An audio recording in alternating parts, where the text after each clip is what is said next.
Gracias. Ok, gracias. Y se puede, puede ponerse en silencio otra vez si gusta. Sí, Ok, gracias. gracias. Hello, Melissa, welcome. Hello, thank you for having me. Casi no me gustan eso.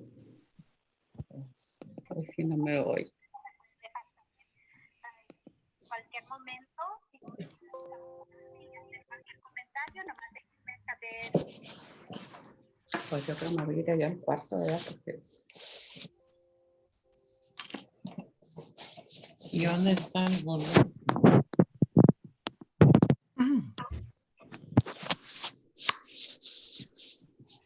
Melissa, I know you have a presentation. Are you okay with sharing your screen? I am. Let's see here. Yeah. With my presentation? Not yet. Oh, yes, I will be. Okay, good. This will stop Double others. checking. Okay, I'm not great with Zoom, but I'm going to do my best. Do we have a limit on the number of Spanish speakers who can be on the line? I'll check right now. I think it's 5 or 6. Okay, because I think we have more people who are trying to join the call and it says that it's full. Oh. And then if we can also, is Amelia one of the panelists still on the call? She is. Okay, because I think somebody, she at some point had said that they had put her as the interpreter, and it's Reina.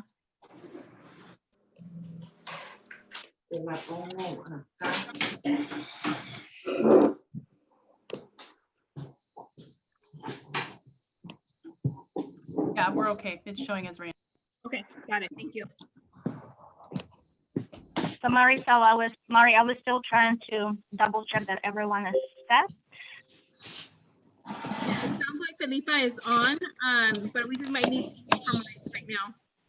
But it sounds like she was able to get the Spanish interpreter. I'm sorry, I didn't catch that. You're breaking up a little bit for me. I'm sorry, can we just go ahead and mute maybe Felipa's mic? It sounds like she was able to get into the interpreter though. Cuando quiera hablar, nomás. Okay, thank you.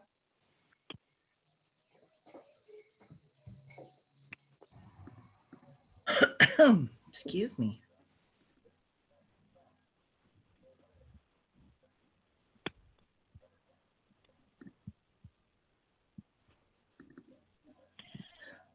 Were you able to get the PowerPoint interpreted okay?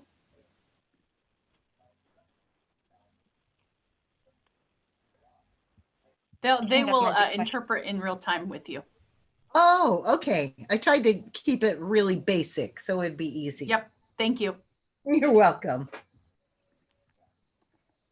Well, it's 5:02. Let's go ahead and maybe do a slow start as we're getting all our Spanish-speaking participants set and connected to necessary technology. My name is Hannah. I am part of the facilitation team with the Institute for Local Government. Hello, everyone.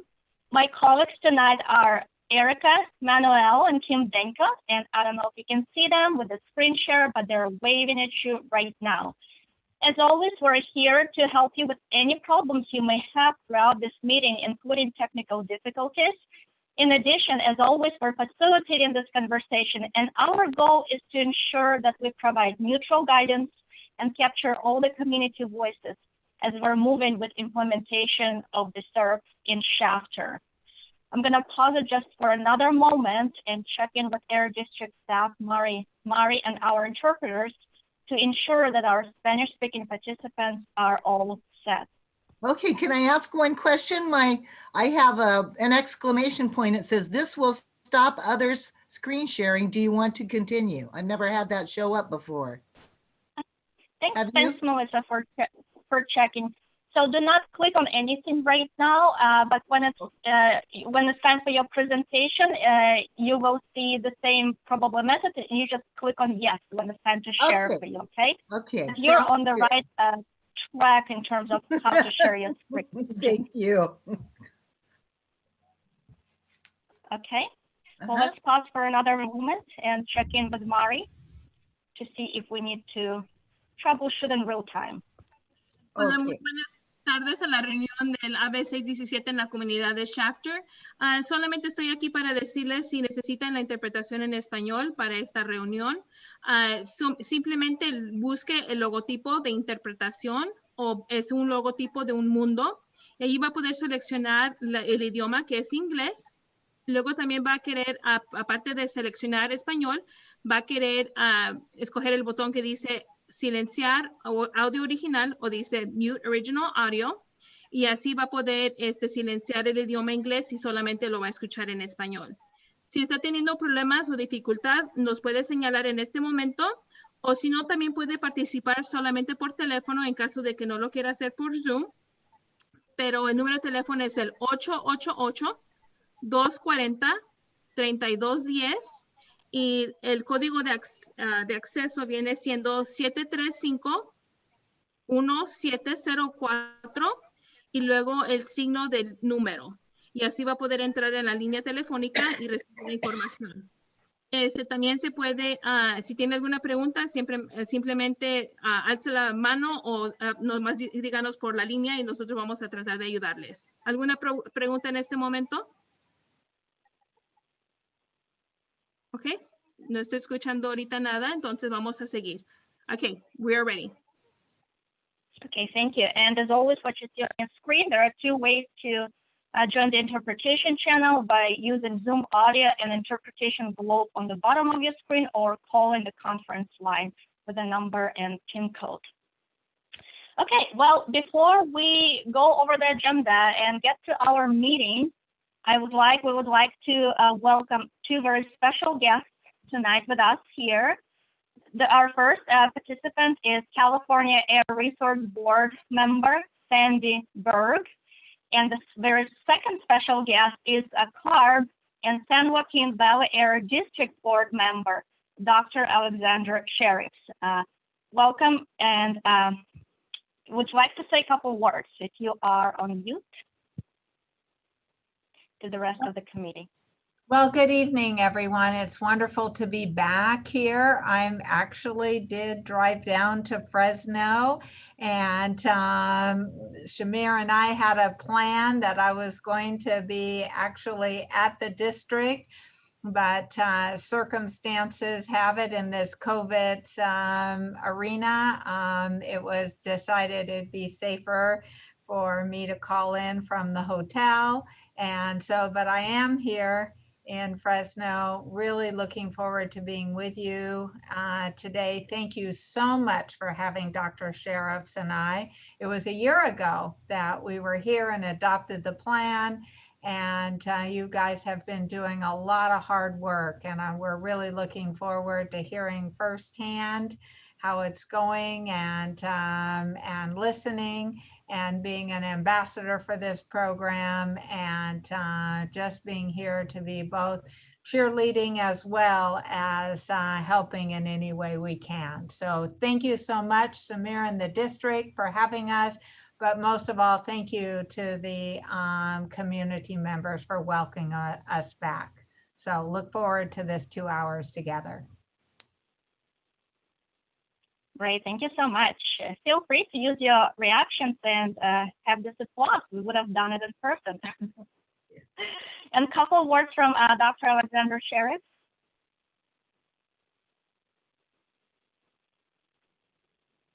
I don't know that he's on. I'm looking. I'll keep my eye open for him. Oh, he is on. I saw his name earlier, but I don't. I see him now. There he is. He's Dr. connecting to audio.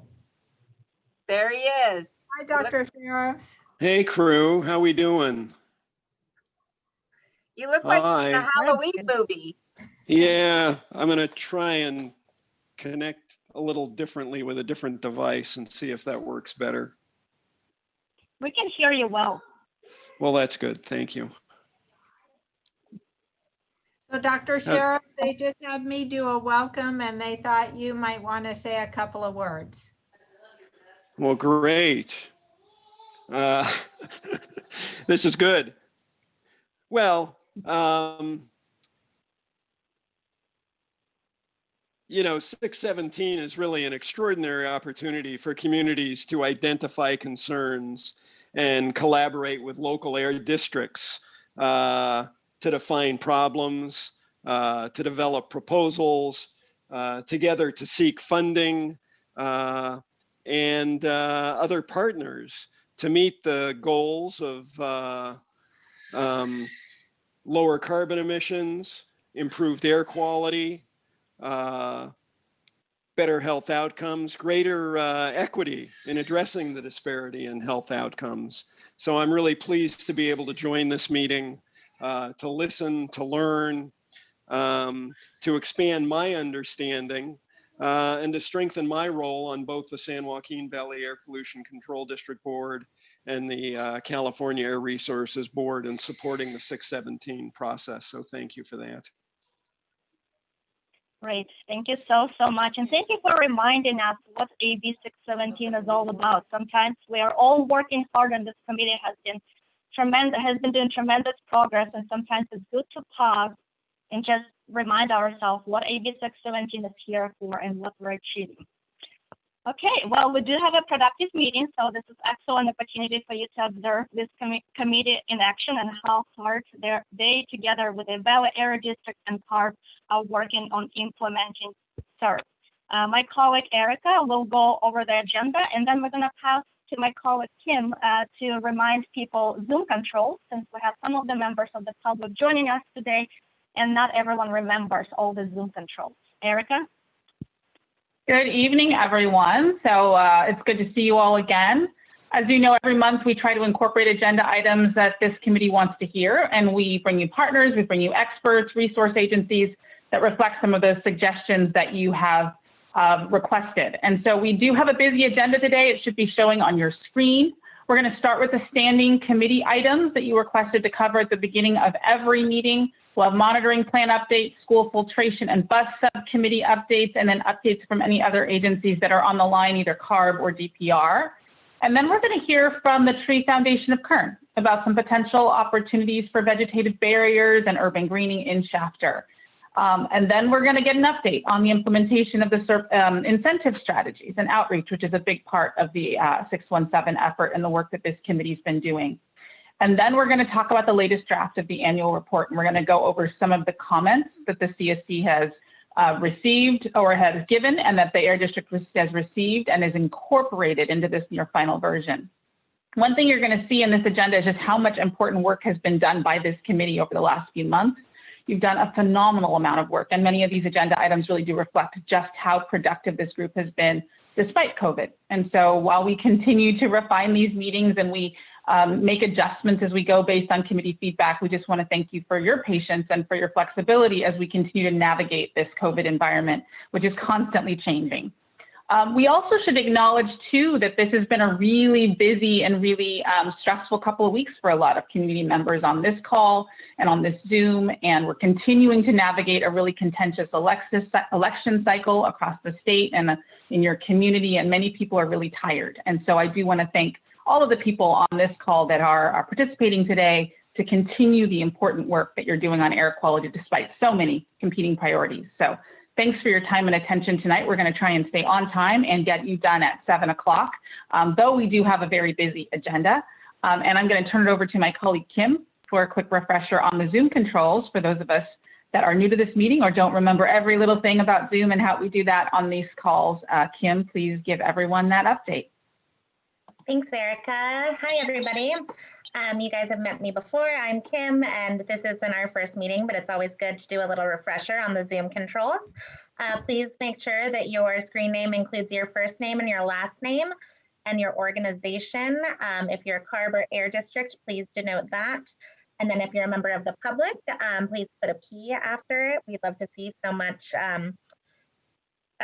We'd love to see your guys' participation from members of the public. If you are a resident, I have put an R in front of your name because that helps us track for stipends. Or if you're a CSC member, then I put that at the beginning of your name as well. So if I missed you, please go ahead and jump in and rename yourself. or you can always chat me, Erica, or Hannah behind the scene. We're always happy to jump in and give you any help you need. Please stay muted at all times. We will ask to unmute you, or if you have a question, you can raise your blue Zoom hand. If you are on the phone, you won't be able to participate in the chat box, but you can go ahead and just press *6. If you want to chat, just remember that it's not private, so just be respectful and kind. And if you want to connect your video and your audio, if you press pound, and then you'll see a participant number, and you put that unique number in to link your two accounts. And then lastly, just a reminder that our meeting is being recorded and being live streamed on Facebook. So I will hand it back to Hannah. Great, thank you. Members of the public, welcome. You're joining us via Facebook, or some of you are joining us on the Zoom call. You're welcome to submit your comments, questions, thoughts via the chat or via the Facebook, and we will address your comments at the end of the meeting during the public comment period. One last reminder before we get to business is renaming is important, especially for the residents who are participating in the stipend program. Just remember to stay present in the meeting for the 75% of this meeting to be eligible for your stipend for this meeting. I think we're done with the housekeeping items. I know there's a lot every time, but you know, it is what it is. We're meeting once a month, so it's a good reminder for everyone. Now I would like to pass it to Ryan Hayashi for his welcome. Thank you so much, Hannah, and welcome everyone. So good to see you all again. We do have a very jam-packed agenda, and as we continue to implement the very robust SERP that all of you work so hard on, I also want to thank our special guests and really look forward to them seeing all the fruits of all your hard work being put into action. And so, yeah, with that, I will turn it over to our very gracious co-host, Angie Nelson. Thank you so much, Angie. Thank you. So good evening and welcome to the Chapter AB 617 Steering Committee meeting number 25. I am this month's co-host, Angie Nelson. I'm a longtime resident of Chapter, and after moving here 30 years ago. So I attended Chapter schools and I worked at local business since the age of 14. I work for Community Action Partnership of Kern, where I manage a Shafter Youth Center. I've been with CAP-K for 9 years. My site is primarily an after-school program, but with the COVID situation, we have become a full-day program serving families of essential workers, helping the kids with distance learning while their parents are at work. We also serve families with food bank distribution, whereas food bank is another CAP-K program. CAP-K hosts about 12 to 14 different programs, including energy and utility assistance and weatherization, which you may have heard from Todd about a month or two ago. We have about 42 Head Starts in Kern County and San Joaquin County. Migrant alternative child care from as far north as Madera County all the way to Kern County. And we have WIC offices all the way down to San Bernardino County. So we have a big footprint among the state of California. I'm happy to be working for an agency that helps people. Helping people has been something I've always liked to do. And as such, I am a part of a few other organizations in town that helps the community. I'm a part of Lions Club, Women's Club, and I'm also secretary of the board at the Chamber of Commerce. So again, thank you for allowing me to serve on the steering committee. And again, another reason and another way to help me serve my community. Great. Thank you so much, Angie. Thank you for co-hosting, and thank you for sharing how active you are in the community. A lot of the committee members are wearing triple hats with so much different work they're doing in the community. Okay, let's get to our standing updates. That per committee suggestion, we are covering standing updates at the beginning of each meeting. And first is monitoring plan update, and I believe I have John Lawson with the Area District to share some updates on air monitoring. John? All right, thank you, Hannah, and good to see all of you on the meeting tonight. Great to be here. Just wanted to give a few updates on some progress that we're making with the Shafter Community Air Monitoring Network. So as you know, we're continuing to work with Richland School District to get our equipment set up at Sequoia Elementary School, Golden Oak Elementary School. We're working on the logistics with that with both of those schools. Also working with the Shafter Labor Camp on installing all of the new equipment out there. Based on the progress that we're making, we're hoping to continue to get the logistics work out over the coming weeks, and by December, hope to have some of those new sites online and getting more data coming into the Shafter area. So we're looking forward to that.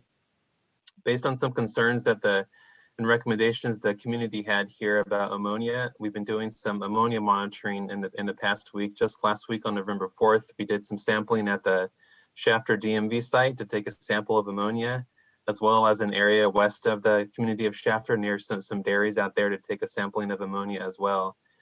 Those samples are being sent out to a laboratory, and in a few weeks, maybe about a month, we'll have those results. So once we have that, we'll be sure to share that with the committee here, perhaps in the December meeting or the January meeting. So we'll keep you updated as we get that data back in and let you know what we have learned with that. There's a comment about the purple air unit at the Shafter DMV site not operating at the last meeting. So we looked at that and we were able to replace that just recently. So that is now running again. As you know, some of these units, you really can't calibrate them or repair them. It's hard to clean them. So often the solution is just to replace the unit. So we were able to do that just recently. So that is now up and running again at the Shafter DMV site.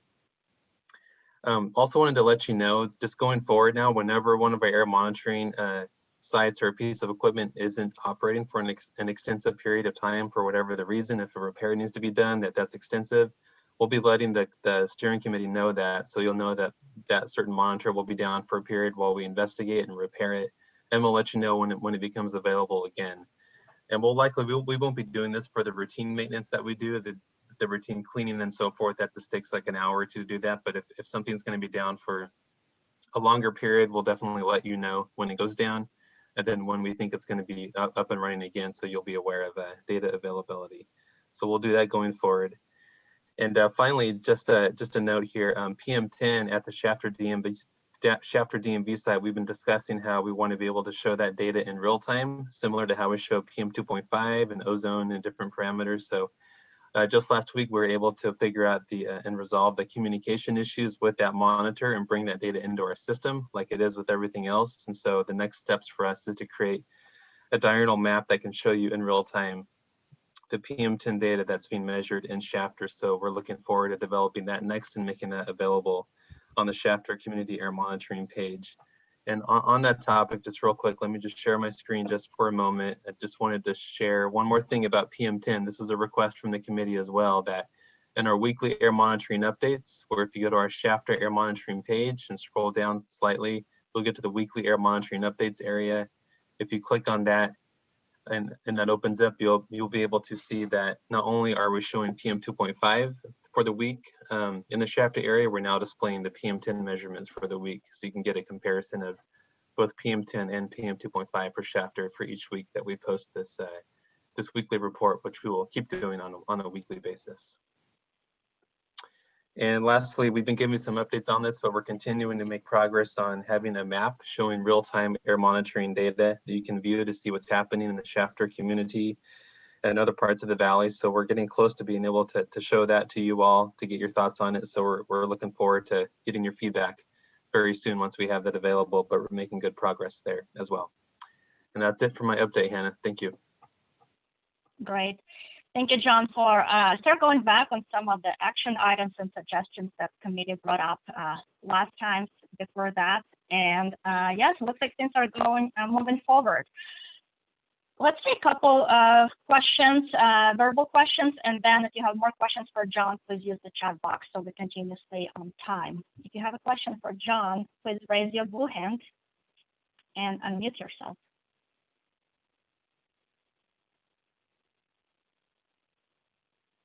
Okay, let's double check with the Spanish-speaking participants on the line if they have any questions for John.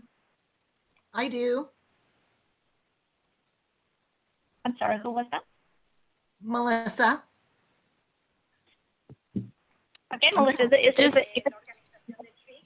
really quickly, we don't have any Spanish comments at the moment. Thanks, Jamila.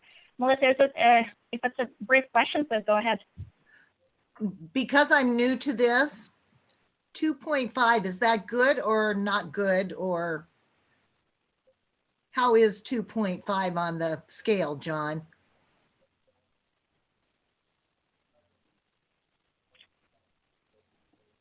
PM 2.5 is a pollutant that we measure across the San Joaquin Valley and in Shafter as well. So that's very small particles, smaller than the width of a human hair.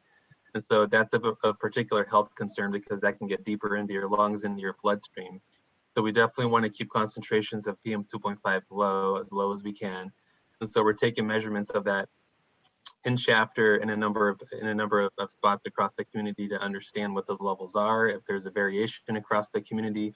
So we're looking at that closely, and we'll continue to provide updates to the committee here as we continue to take those measurements. Right, thank you. I wonder if other committee members had the same question, so thank you for clarifying. Okay, we're gonna keep moving forward, and I see Gus is typing in the chat box. Thank you for checking those reports out, John. Let's move on to the subcommittee updates on bus and school filtration, and I believe Jane is in those updates. Hi, everyone. Yep, I want to give you a quick update. First of all, we are hopefully going to launch our application for our school filtration program in the next couple of weeks. We did receive some additional guidance from CARB. They have finalized what is called, but it's not very specific when we call it this, Chapter 6. It's basically just the guidelines on how some of the grant funds can be spent. And when they finalized that, they came out with some additional information that basically gave us a little more flexibility with the school filtration program, basically saying that we didn't have to go with MERV 14 in every instance. We just needed to be going to a better filter.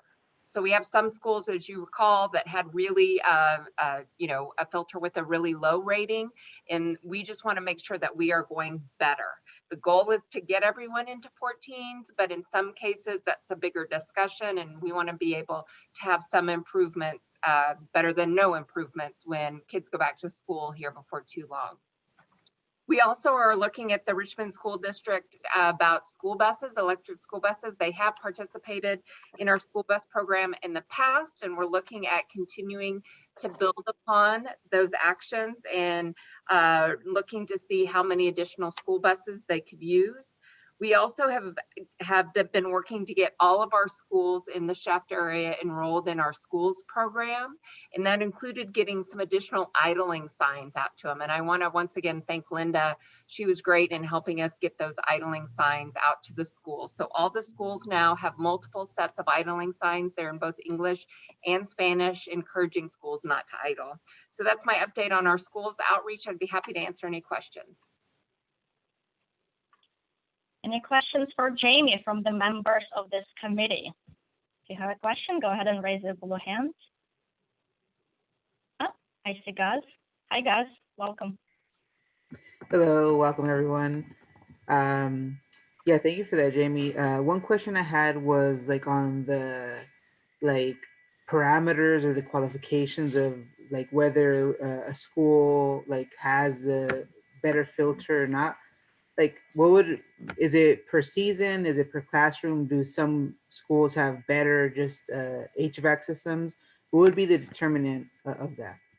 Well, it's really on a school by school basis. So right now what we've seen is that most schools are trying to put in the higher filter level, the MERV 13s, but some of the older schools, it's just that their HVAC systems are so old that they can't accommodate these newer filters. We're actually doing some work to see if there are not newer filters that can be used in some of these older systems. I know Central California Asthma Collaborative has been doing some work on this, and some other folks have been doing some work on it. IQ Air, you're familiar with, they actually have a product that they claim can take it up to from an 8 to say a 14, but it's their filters. They don't tell people how they make their filters. You have to buy into their entire kind of program in order to get their filters.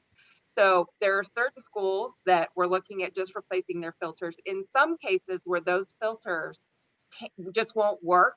We're also looking at putting in every classroom a portable standalone air purifier or air filter. These are the ones that you've probably seen out in the world. They're standalone units and they basically can do the same thing. Kind of depends on the size of the classroom as to whether or not they're going to be appropriate, but fortunately the CARB guidelines give us the ability to do that. And then the last option within the CARB guidelines are to go in and help retrofit an existing system. Of course, that's much more costly than some of these other options. So we're really beginning to have these conversations with schools, and the program that we'll be launching will give some schools the flexibility to go and find out what's going to work best for their particular school. Yeah, thank you for that. And part of the reasoning of that question is, like I understand like this three tier process, and like if all schools could like have the best filters, that'd be awesome. But for the folks, you know, that can't have it, would a last resort be the portable like air filtration systems? And then similar to like, you know, agriculture and oil and gas and other kind of like bark stuff, you know, like having incentives to retrofit their units. Is that something that is maybe a longer play term, or still available for, you know, for residents here during this year? I'm a little confused about the question. So retrofitting, like the HVAC system. So those systems that cannot have or don't have the capacity for the newer filters, right? I'm guessing it's relatively expensive to change the whole system. So what is the like reality of actually retrofitting an entire system? But in some cases, we don't know. And part of the application and part of the guidelines that came out from CARB have to state that there has to be assessment that's done, that the school has to do, or they have to pull in a third-party contractor to do that assessment to see what is going to be the best fit for them. And in some cases, it might be a complete retrofit that might be, you know, hundreds of thousands of dollars. In that case, I think that's something we would bring back to the committee if we're going to eat such a big chunk of funding just with one school. But in some cases, we've heard instances where some schools have like their shop class has a swamp cooler, and they just want to replace that swamp cooler out. So the one thing that we have found in talking to schools is that there is a huge variety in what's actually at the schools. And we're trying to build our program in such a way that allows for flexibility for the schools to come to us and say, hey, we think that this is the program that will give us the biggest bang for our buck, that we can implement as quickly as possible. Okay, cool.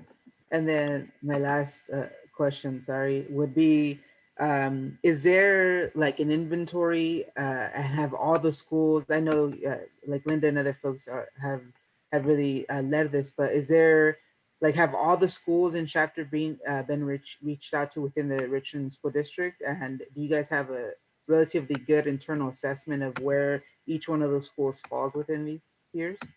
We have reached out to every school. We have an assessment of each school, but I think there can be more that we can learn from having the schools dig a little deep on their end. You know, in some of these schools, you're looking at them having upwards of, you know, 60 or 70 different units on you know, they have them on their regular building, they have them on their portables, and some of their portables, they might have a window unit. So we do need to dig a little bit deeper.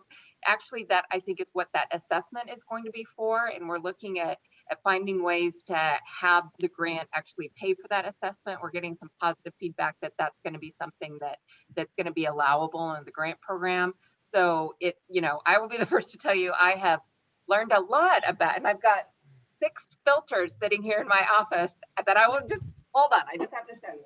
I'm going to just show you because they're right here. We've learned so much about filters that go on large HVAC systems in the last couple of months that it's just told me that there's a lot more to learn. We want to make sure that whatever we're setting up in these schools is something that is long-term, something that a year from now, 5 years from now, they'll still be able to have up and running, and that really does give them the biggest bang for their buck.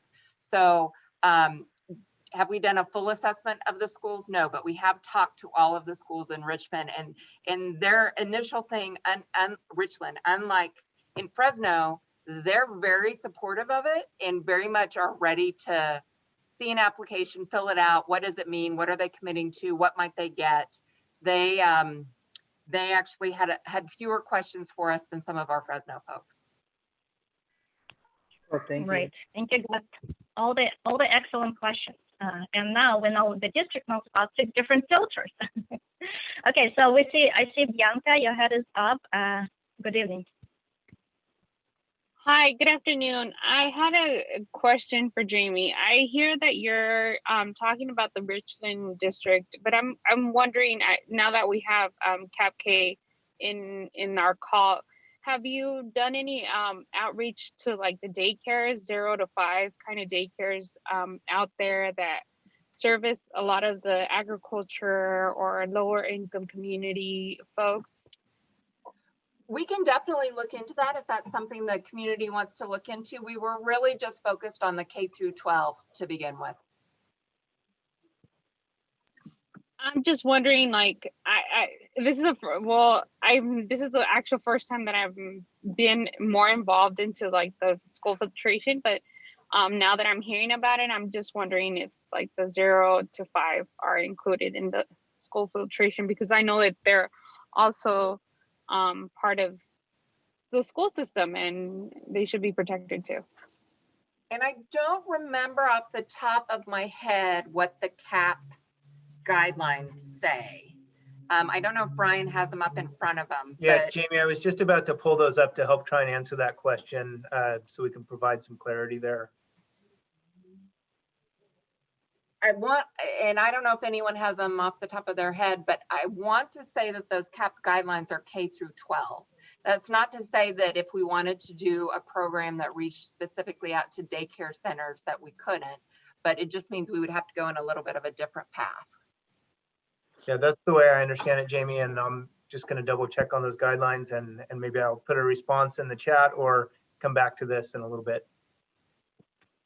Yeah, thank you, Brian. Yes, let's put the response in the chat so we continue to keep moving. I do see a hand from Rob, member of the public. Rob, if you don't mind typing your question in the chat box, and if we don't answer it in the chat box, we will revisit your question during our public comment period. I'm gonna move this group along. Our next, actually, you know what? Let's double check with our Spanish-speaking committee members. Do they have any questions for Jamie? Thoughts or comments?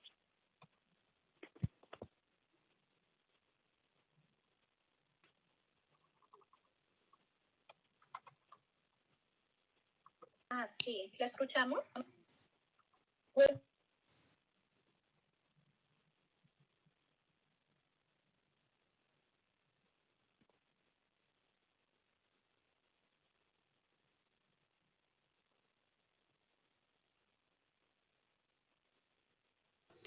We have one question.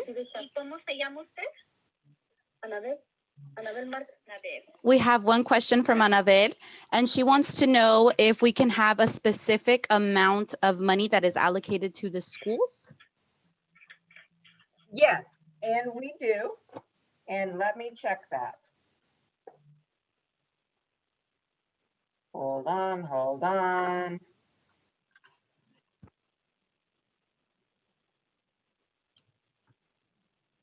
Yes, we have $250,000 in incentive funding for schools in Shafter.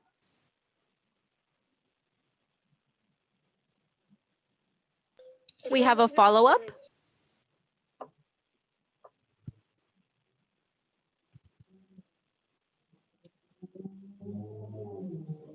She would like to know if you believe that it's going to be way more than that specific amount, because it's not a lot of schools in our district. Correct. When it comes to air filtration. Correct. We have about 10 schools in the district that are within the Shafter boundaries. And we think that will be enough money for those 10 schools, but things could change. And if they do change, we will return to the committee and share that with them.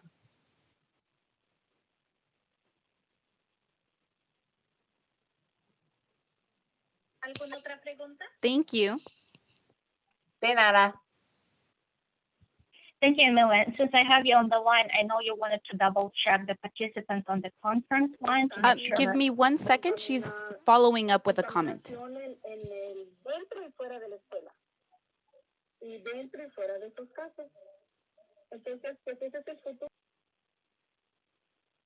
She is restating again that she just thinks it's very beneficial that kids have good air filtration inside and outside of school because they are the future.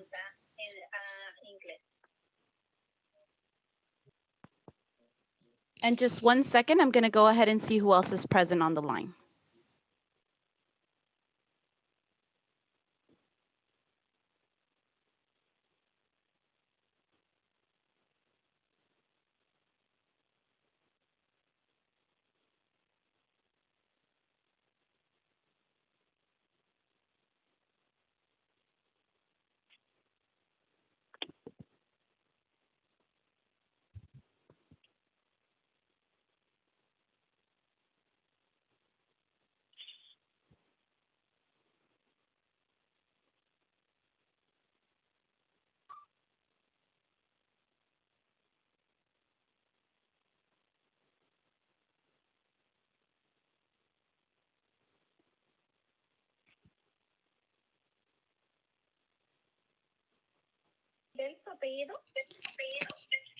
I believe that we have all of the names of the Spanish participants on the line, and I'll go ahead and drop those in the chat. Thank you so much.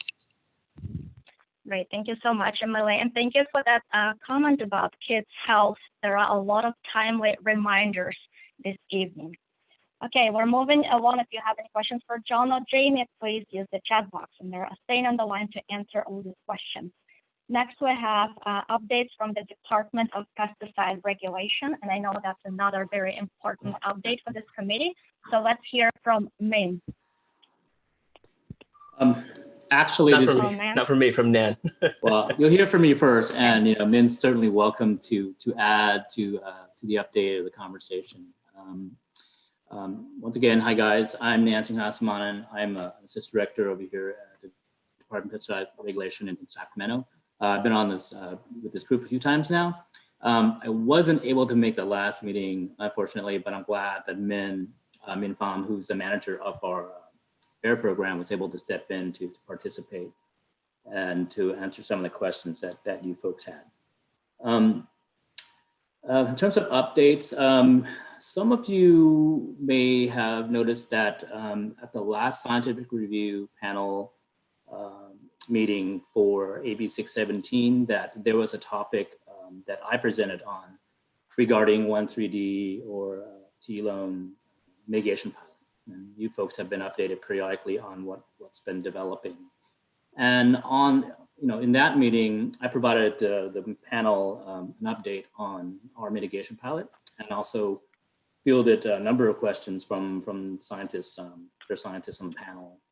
If you've called in, you know that we've entered into the field work phase of the project, and we're working to identify fields, applications with 1,3-D applicators, with growers and commodity groups, and as well as the county ag commissioners, including Glenn here in Kern County, to find those fields. And part of the looking at the fields is that we have a certain site criteria that have to be met for us to be able to select the field and then decide that that's the application we're going to be monitoring in terms of the edge of field type monitoring work. And so, I think, we've identified, I think, a few fields already, not just in Shafter area, but in other areas, study areas as well, near Delhi, near Parlier. We're not able to necessarily move forward with them yet. But we have we have some more promising locations and applications that we're looking at right now, and we're hoping to pick up one particular application heading into the the close of the fall season. As you know, there's the prohibition on the use of 1,3-D during December. So hopefully we can get something going, and Min's crew can move very quickly to get things started. So I'm very confident in that if we identify a suitable field, we can do it. Now, if we're not able to locate a field during this period, there's always the new year, 2021. And remember, this is a year-long project. So it's, we would be doing this work for going to next fall, next fall, and in the fall and beginning of winter. So we're hoping to do as many as 5, maybe 6 fields. Min's probably cringing because that could be a little bit optimistic, during the study. But that's what we're going to be working toward. And I'm feeling optimistic through it, as we're moving into this phase of the work. Now, notification is the other big thing, obviously, that this group is really interested in. And I could say that the notification conversations have been picking up on both the local chapter notification as well as the statewide notification that will is likely to incorporate what we learned from chapter. I'm fairly optimistic that there will be more details that we can discuss on developments at the next committee meeting, or even the pesticide subcommittee meeting if there's interest and there's developments that we really dig into. I think that's kind of the update, and I know you folks may have questions. So, and if there's some technical questions, Min, like I said, Min's here too, and you can help answer some of them. Great, thank you, Nan. I'm going to take questions from our participants on the Spanish channel first, and then we'll take 1 or 2 verbal questions from the rest of the committee, and the rest will use the chat box.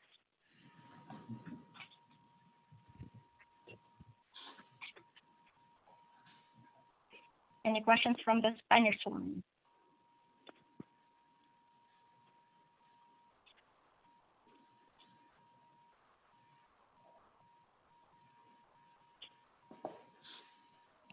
We seem to have no questions on the Spanish line. Great. And I see no hands from our committee members. But definitely what I've heard is more updates to come. And if you have any questions, just use the chat box. A lot of follow-up discussion is happening in the chat box. Okay, and I'm going to keep moving. Hey, Hannah, just letting you know, Hannah, I'll be on the call here the rest of the way. So if something comes up, I'll try to pay attention to the chat box and entertain questions and try to get, respond the best I can. So. Thank you, Nan. Thank you. Oh, I see the hand from Bianca. Hi, I'm sorry. I do have a question. My understanding is that in the winter, you were going to start the T-loan rulemaking from the 617. Now you're saying from the fall, or am I mistaken? I'm like kind of going back and forth. I wasn't able to listen very clearly. I just wanted to clarify that. No worries. It's confusing to all of us too. Specifically, I was just talking about the mitigation pilot, which the data for which that we developed from the monitoring part of the work, the edge of field work, is going to feed into the rulemaking. And I think last year, even we talked about doing rulemaking as far back as I want to say 2019.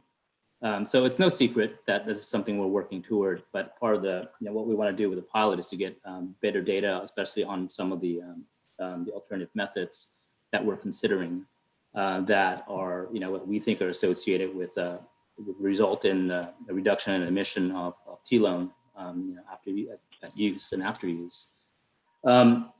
So the work is still feeding into the rulemaking. The rulemaking is obviously not going to happen right now, but it's that the idea is that it will happen, and it's going to be, looks like it's going into probably sometime next year, either middle of next year or late next year. So that's definitely still on the schedule. But the winter. You were mentioning that there was going to be four areas that were going to be on the testing. would committee members know what are the fields that are going to be in that piloting, or is it going to be the after fact when it's already being done? Can we know beforehand, or is that something we have to do a public request?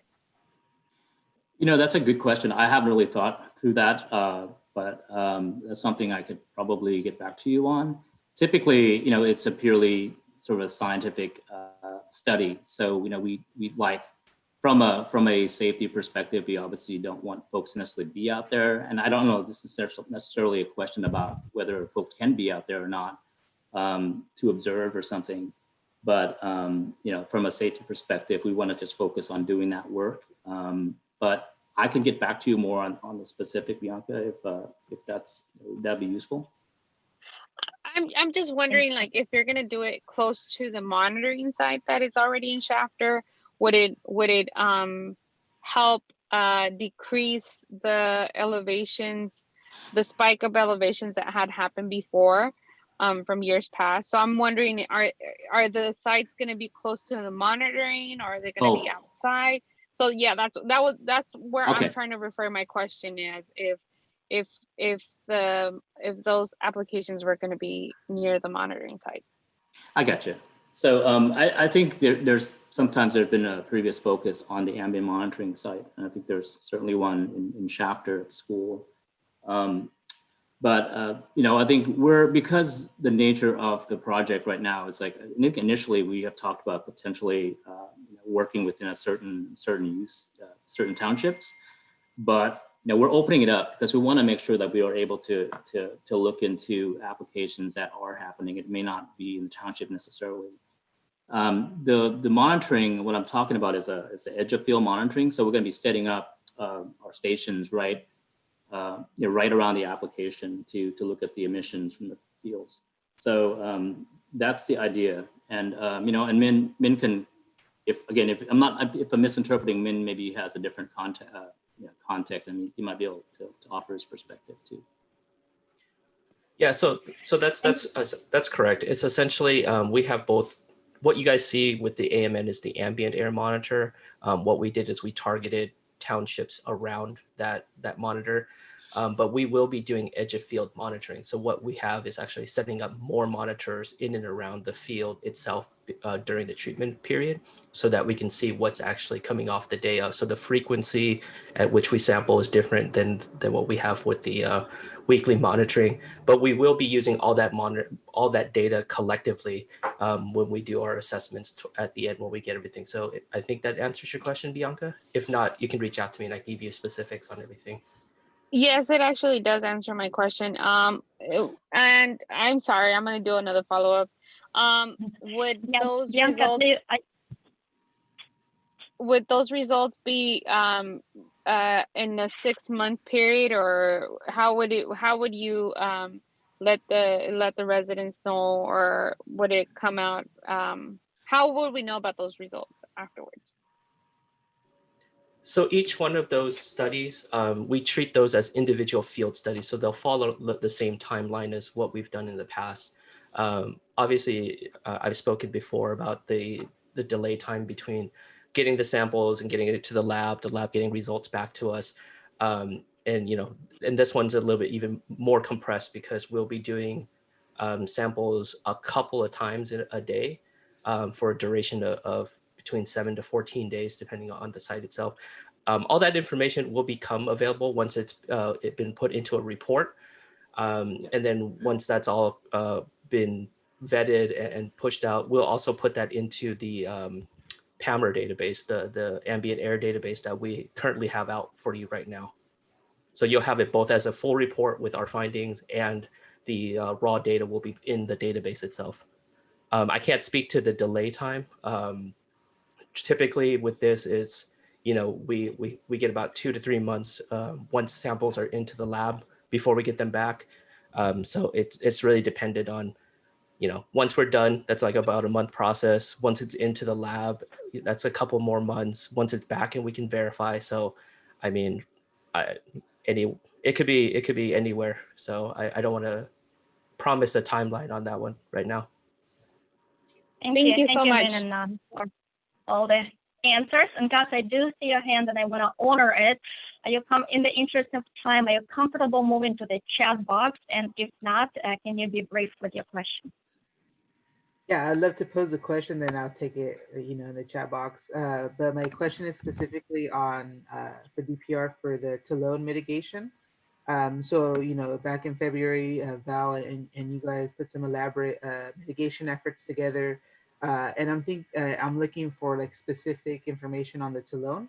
And so the question really is around what efforts have been made. Like I know they're talked about, wetter fields or deeper injection. So anything that is available on that, I'd love to check that information out if it's available. Thank you, guys. Okay, great. Excellent discussion. We're running a little bit over time, but I know this this agenda item is very important to the committee. Okay, let's move to Clark for their brief updates before we hear from Melissa with Tree Foundation of Kern.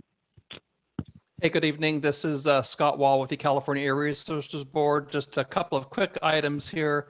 One is I did want to just kind of, I guess, say it verbally. There's some chat activity going on, but currently the CAP incentive guidelines do specify for the schools K through 12. So I know that I believe we have an incentives folk on the meeting here. So if you have anything to add, please feel free to add it to the chat. Otherwise, we'll kind of take it back and find out what it would take to have that filtration extend to the schools that were being discussed tonight. And the second item briefly is just wanted to let you all know that the blueprint, which is the guidance document that lays out kind of the criteria for an emission reduction program, air monitoring program, we have a subcommittee of the consultation group that is meeting next Wednesday, the 18th from 1 to 4 p.m. We look for public participation. You all have been through the process, have great input, I know, and so I will put a link into the Zoom or a link into the chat for the Zoom for that meeting. And we hope to have you join us. And that's all I have. Thank you. Great. Thank you, Scott. I'm going to direct comments and questions to Scott in the chat box. So a follow-up discussion is happening and CARP and AD staff is very active answering your questions. So thank you for that. Okay, so let's move on to the next agenda item. Our next agenda item is vegetative barriers and urban greening. And we have Melissa Iger from Tree Foundation of Kern to share a little bit about the work that foundation does, as well as potential opportunities for vegetative barriers and urban greening in Shafter. Melissa, I'm going to turn it to you. If you can please share your screen.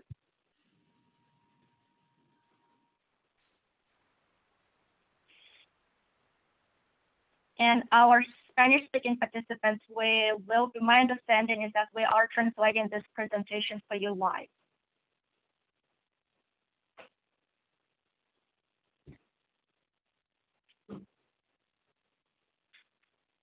And Melissa, you're still on mute.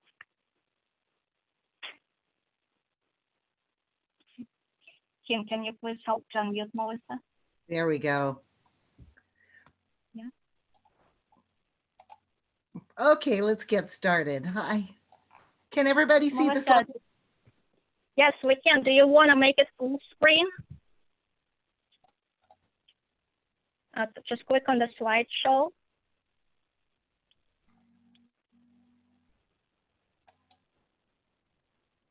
Oops. Where is my slideshow? I'm sorry. This is slideshow.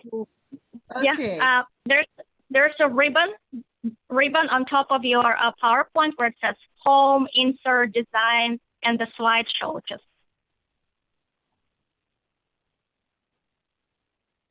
Yep, keep going to the right. Ta-da, I see it. Okay. You see that Sorry, slideshow? Yep. This is You're all good from the beginning. This is my first time, so I'm trying. Anyway, I'm Melissa Iger. I'm the director of the Tree Foundation of Kern. And we've been planting trees to help mitigate air pollution since 1994. Melissa, I'm going to interrupt you for Melissa, I'm going to interrupt you for one more second. We just want to make sure we see your slides because some of the folks are on the tablet. Click on slideshow from beginning. slideshow. Yeah, perfect. How's that? Perfect. Awesome. Okay. Nailed it. I will get this. Go ahead. Okay. Anyway, we are a 501c3 nonprofit foundation. We operate on donations and grants and memberships, and of course, some paid projects. But I've been doing this for 12 years and I absolutely love it.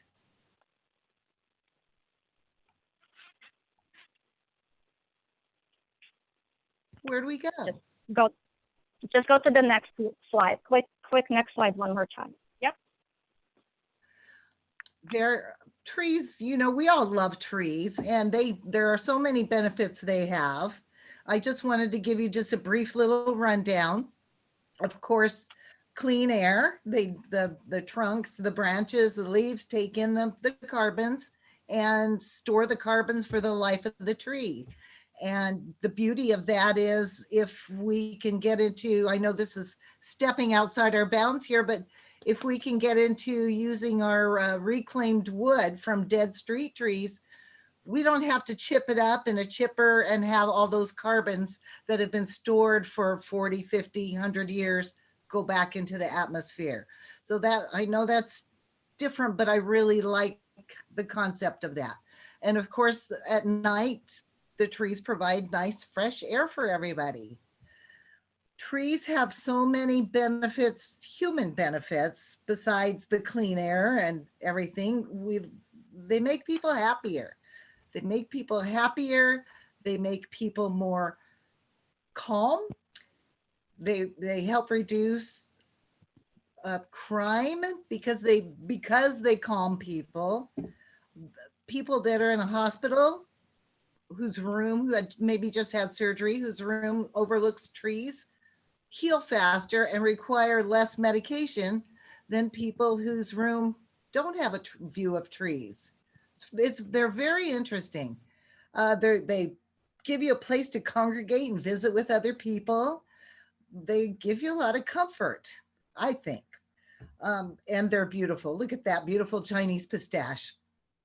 And of course, they bring, excuse me, shade to all of us. We all fight in the parking lot waiting for that one person to back out so we can get that shady parking place. And it just keeps the car cooler, it keeps us cooler, and the temperatures, and also the surface temperatures of the streets, and the temperatures of the wind as it blows through the tree are cooler on one side than they are on the other. After the wind blows through the trees, it's much cooler on the other side.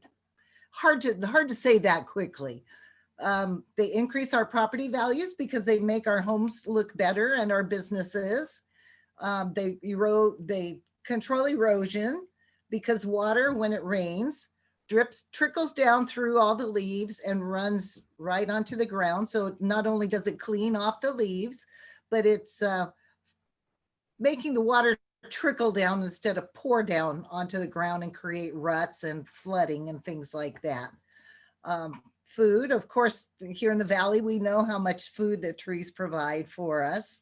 And they also create a habitat for birds and insects and wildlife. So gotta love them. They do a lot for us and they don't ask much of us. These are some of our volunteers. I'm sure Rob will remember these guys from our planting at Yogurts Park. And they're just so cute. And then we have all sorts of volunteers, but I especially love working with kids because they're little older kids, but they're good at protecting the trees. They're very involved in that ownership. They protect the trees. If they see another kid messing with them, they're going to stop them. They'll say something. And I love that. Plus, it gives us an opportunity to teach them all the benefits that trees provide for all of us.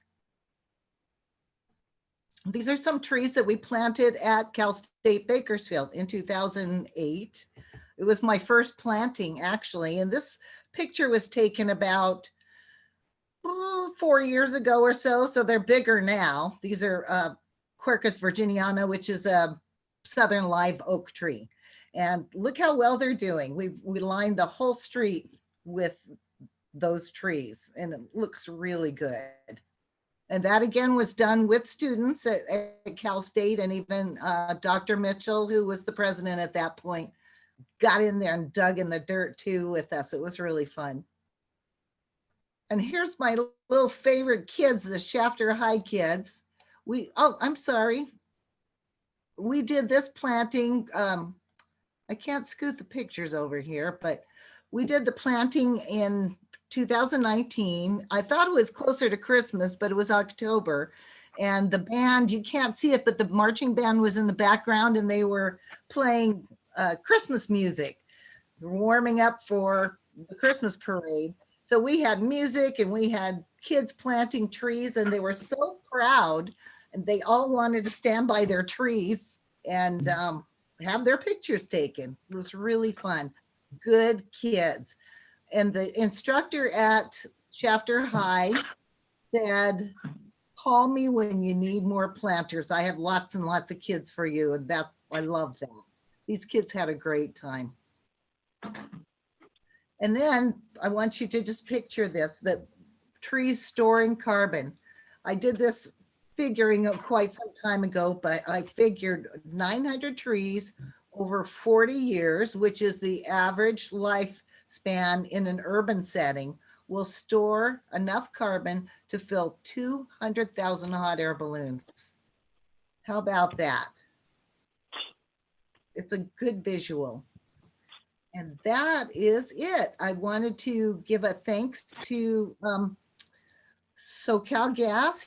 They've donated $1,000 to go towards some trees for Shafter. So we're on our way. That's it. Does anybody have any questions? Thank you, Melissa, for sharing with us about the work the foundation is doing and volunteers that you guys having, including the little ones. Super adorable. Do we have any quick questions for Melissa about the work the foundation is doing from the members of the public?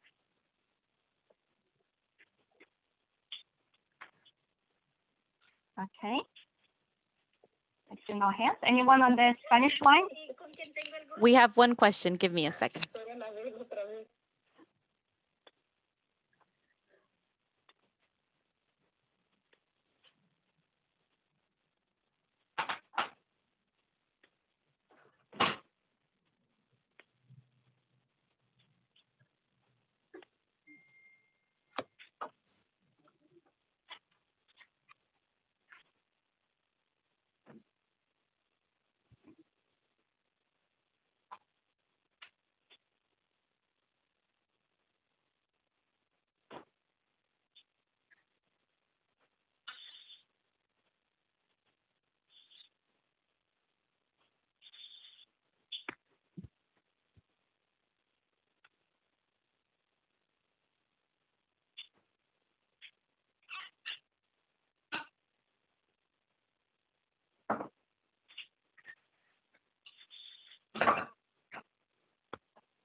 So this is Anabel again, and she wants to know how many trees we would be able to get, just because the streets and the houses don't have any green coverage, so that the dust contamination doesn't reach either the streets or the houses.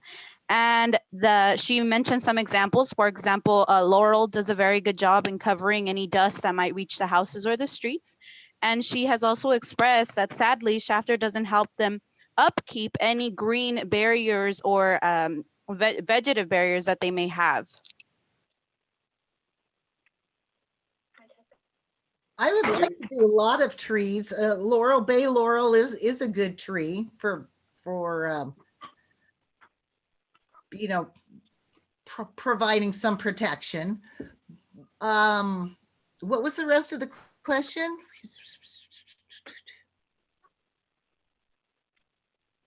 We'd like to create some vegetative barriers, but also use some bushes too.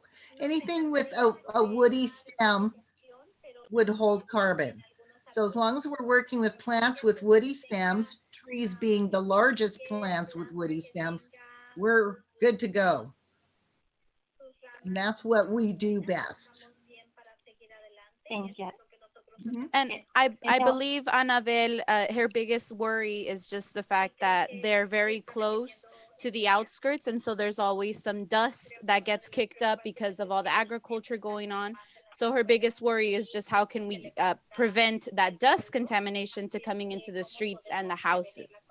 Oh, that's right. Okay. I think the best thing would be to do bushes and trees, and then also have people, if they don't mind, go out in the evening once every 3 weeks and hose off the trees once we get water out there to where the trees would be.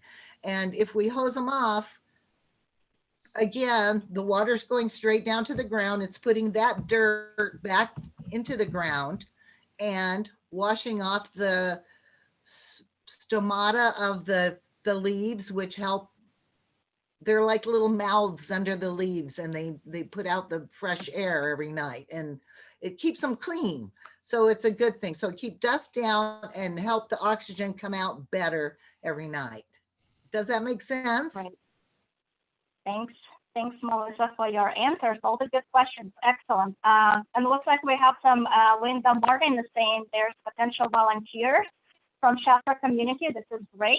And I know that Brian has a couple words to say as well before we wrap up this agenda item. Yes, thank you. Thank you so much, Melissa, for sharing all the good work that Tree Foundation of Kern is doing, not only in the Kern area, but specifically in the Shafter area.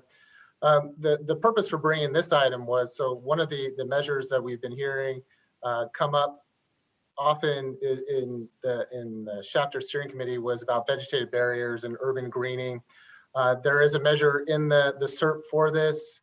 And to kick that off, the first thing to do would be to do a survey of the area where trees can be planted, using someone like Tree Foundation of Kern or Tree Fresno to do that work. Working with the steering committee, getting their input into that process. Some of the factors that would need to be taken into account would be things that Annabelle brought up, specifically about the maintenance of the trees, making sure that there's good irrigation long-term for these trees. So this really was just to let everybody know that we are going to be starting that process of prioritizing it and getting. This too will also require us to submit a program plan to CARB. As Jamie talked about a little bit earlier, the Chapter 6 guidelines, this is one of those incentive projects that would have to go to CARB. So what our next steps to do would be to work on the program plan, partner with someone to do the survey in working with the study and working with the steering committee to get their insight, their input into where these trees are going to be the most beneficial, whether it's vegetative barriers or urban greening. And then other key parts and components include the types of trees. Obviously, depending on the types of trees, you get different emission reductions as a result of doing or planting different trees. And so that too would have to be part of that study. That was the purpose of bringing this item. And once again, thanks to Melissa for sharing. Great, thank you so much, Ron. You outlined the next action items perfectly. This committee looks forward for additional. I'm on a conference call, so. This committee looks forward for the additional action items on this implementation measure, including the survey, including input on the location, types of trees, things like that. Let's give Melissa a virtual round of applause because she was learning in real time how to share her screen and activating that PowerPoint, and that is not easy. Melissa, thank you for your time, and we continue this work together as we move forward. Okay, moving along, making good tracks here. Our next agenda item is update on incentive SERP strategies and outreach. And we're gonna hear from the Valley Area District staff about plans for the SERP measures. that were submitted to CARB. Also, we're gonna look at the SERP tracker, that online tool that's been updated a little bit, and it's a very user-friendly tool where you can revisit anytime to see how the district and this committee is doing on implementing SERP measures. I'm gonna pass it to Brian Dodds, who is gonna give us update on incentive and outreach measures. Awesome. Well, thank you very much, Hannah, and it's great to be here this evening with the steering committee and hearing these great discussions. My name is Brian Dodds. I'm a program manager in our grants and incentives department here at the district, and just wanted to take some time this evening to go over some updates with our incentive measures and to go over the program tracker that we have. I know we've received some questions about how to find it and where is it. So one of the first things that we wanted to do tonight was to take a second and show you on our website how to find it, and then we'll go through some of the measures that we're currently working on and provide some updates. So I'm going to go ahead and share my screen now. And hopefully you can all see this okay. This is the main district webpage at valleyair.org, and the easiest way to find it is to scroll down to our featured items section where this AB 617 banner is, and click on that. And I'll try and go slow so everybody can follow. And then this is our main AB 617 page. Hopefully you've seen this along the way. It has a lot of information related to the district's efforts associated with 617. And to find the Shafter tracker, you would go to the Shafter community page here. And our tracker is located at the top of the web page here. We have an English version and a Spanish version. So click on the version that suits you best. And this is the updated tracker that we have. And this is hopefully a very useful tool for members of the community and the public and anybody who wants to find out what's going on with our SERP measures. We've identified all of the SERP measures here within this document, and it's updated regularly to try and provide some information and context to what we're doing with each of the measures. And this evening, I wanted to go and highlight some of the ones that we're currently working on, let you know where we're at with some of these, and some of the next steps on some of the other items that we're also working on, and answer any questions that you might have. And Jamie's also going to talk a little bit about outreach and what we can do to help get the information out about each of the measures that we're working on that we have available for residents of the community. I think we had a previous version of this tracker that was out there that might have been a little bit more difficult to read or understand or follow. We listened to your feedback. We heard the concerns and suggestions that you had. So we've reformatted this a little bit, and hopefully it's a little bit easier to read and follow and understand and kind of see what's going on. But we certainly welcome any additional feedback that you might have, questions, things that you'd like to see on this tracker that maybe aren't currently there. We want this to be interactive, a dynamic document, and we also want to make sure that it's useful for you. This should be a resource that you can turn to whenever you have questions about what's going on with this measure, with that measure. I want to take a look at the program plan that the district has submitted. This should hopefully be a document that you can find the information that you're looking for. And if it's not there, then we want to make sure we can get you that information or include it in upcoming versions of the document. And this is really a unique tool. I don't know that any other air district has this available for their steering committees, but we hope it's just extremely useful and a resource for you to turn to. Hopefully you can see the tracker on my screen well enough, but the first one that I wanted to start with is the top of the list, and we'll just go through these. But the first measure on the list is A2, which would be to provide incentives for the replacement of conventional nut harvesting equipment with low dust technology. And in the SERP, we allocated 2.5 million based on the feedback from the committee, which would fund approximately 25 new pieces of equipment with an average about $100,000 each. And currently with this measure, the district is working with CARB staff on the program plan that we've submitted. If you recall, we discussed in previous meetings that for these incentive measures that aren't currently approved by existing community air protection guidelines or Karamoya program guidelines, the district has to write up a program plan for those measures detailing incentive levels and how we would implement the program and how we would calculate emission reductions, a number of concepts and requirements in the plan.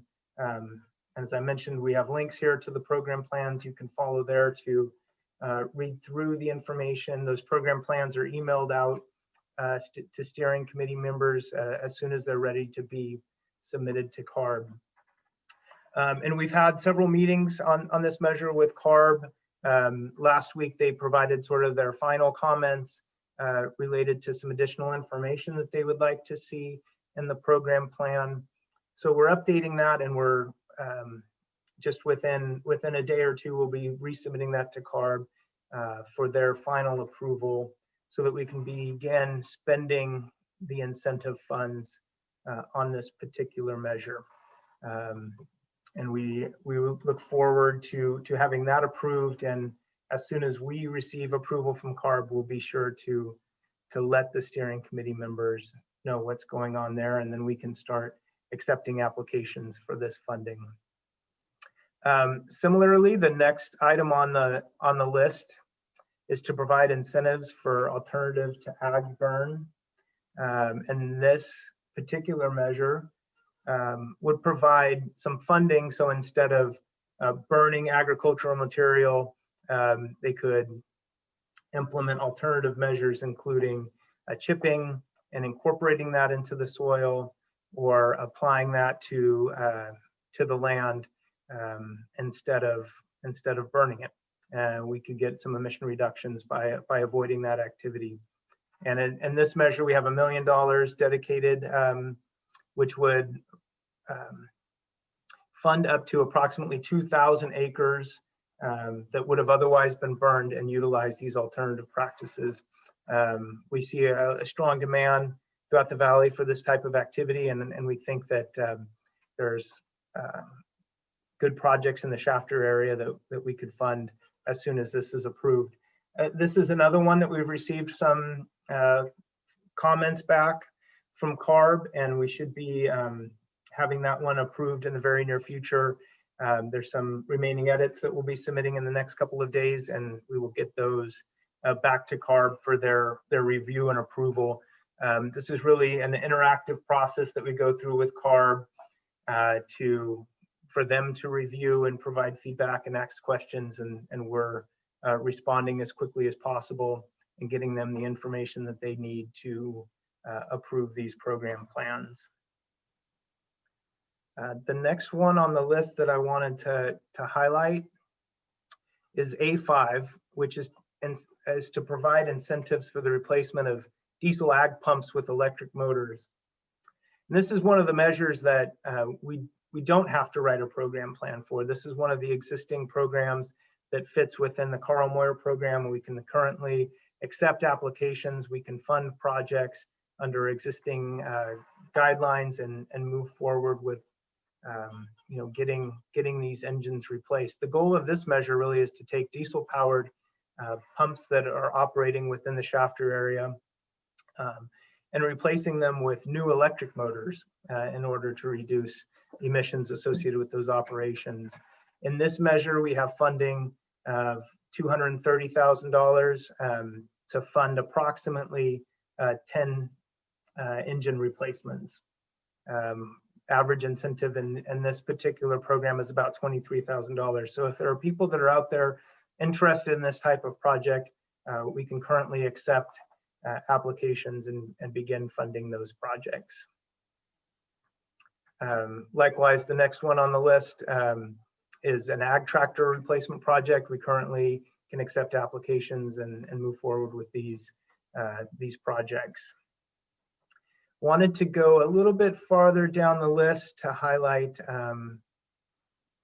our fireplace or wood burning replacement program. This one has been a priority of the steering committee and does require the submittal of a program plan, which we're currently finalizing and will be submitting to CARB very soon. This one was a little bit more complicated, a little bit more technical within the approval process of the SERP. There was some recommendations to include the replacement of natural gas furnaces with the electric equipment. And so we're incorporating that into the program plan. But this particular measure is very similar to our burn cleaner program, which we have available. If there's people that are interested in that program, they can contact us and ask any questions, work through partnering retailers in Kern County to get some information about our existing burn cleaner program. We anticipate being able to submit the final program plan for this particular measure within the next week, and we'll be sending that out as soon as it's ready. As soon as we send it to CARB, we'll be sending it out to the steering committee for review and comments if you have any on the particular program plan. This particular measure has $600,000 in community air protection funds allocated, and we anticipate being able to fund approximately 200 wood burning devices in the Shafter area with natural gas or electric alternatives.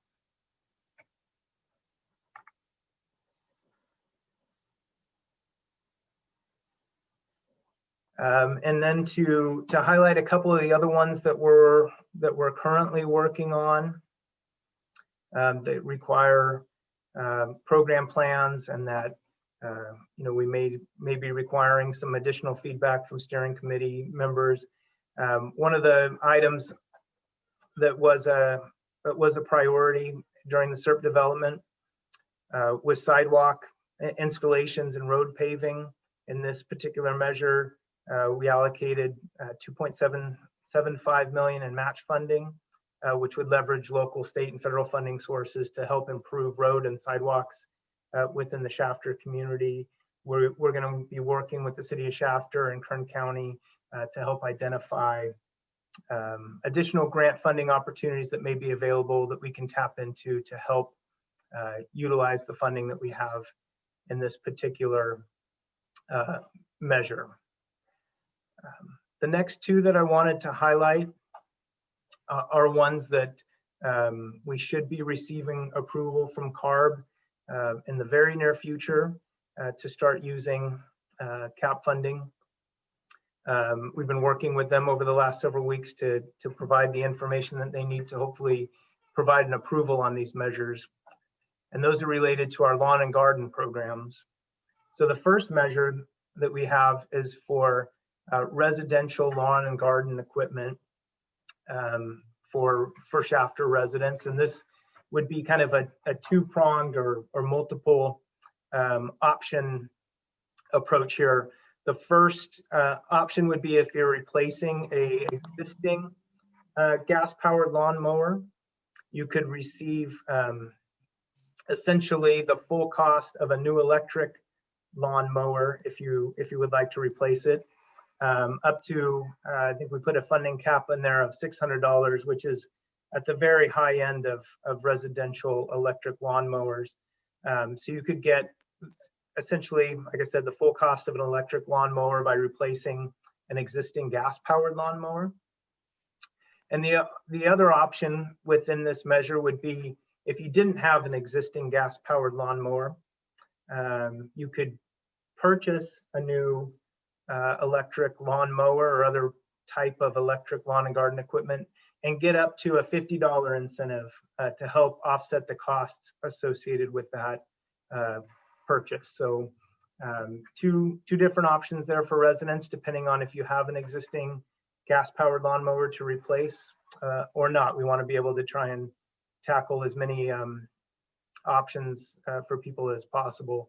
This measure has $100,000 associated with it, and we hope to fund about 280 units with that. And again, we've submitted the program plan to CARB, and we expect to receive approval in the very near future.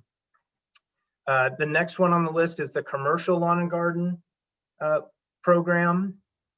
And we anticipate, again, approval of this item very soon so that we can start funding projects in Shafter. This provides funding for commercial lawn care providers or school districts to replace their gas-powered equipment with electric equipment. And we've seen some good applications of this in the past, and we think that there are some good projects out there. We have $40,000 associated with this measure, can fund up to 30 pieces of commercial equipment. There is sort of an added benefit for school districts. They can receive a little bit more funding through the CAP guidelines in order to participate. And so we'll be working closely with school districts to see what they're able to do in terms of reducing emissions from their gas-powered equipment and moving to electric equipment along the way.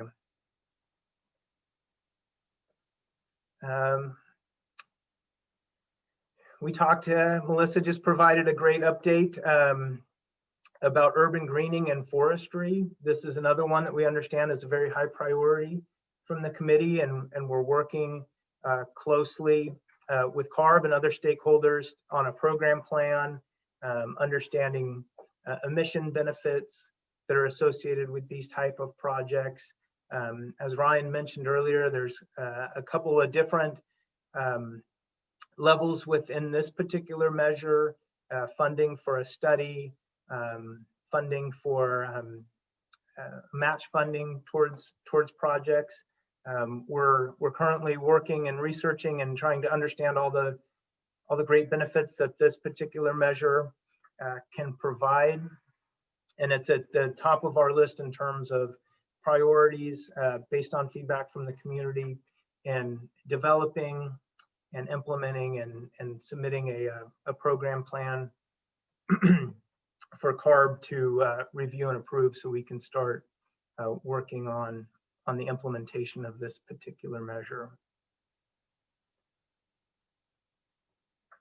Moving down through the tracker, there's a couple of heavy duty type projects that I wanted to highlight. We are working and we'll be submitting very soon a program plan for our heavy duty truck replacement program.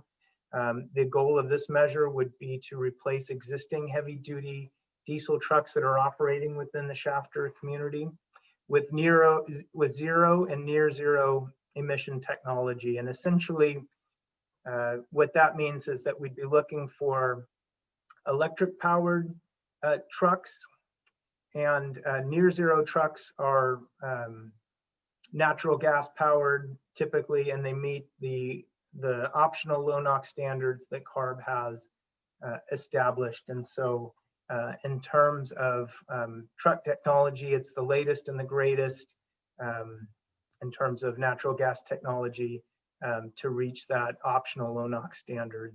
And we want to get those diesel trucks off the road. This particular measure has $4 million associated with it. We think we'd be able to fund approximately 40 trucks that are operating within Shafter with the latest technology. Again, that program plan will be submitted here in the next few weeks, and we'll be getting that out to the community for their comments. Then kind of the next one, and then we'll move on through the heavy duty stuff. Zero emission yard trucks and truck refrigeration units.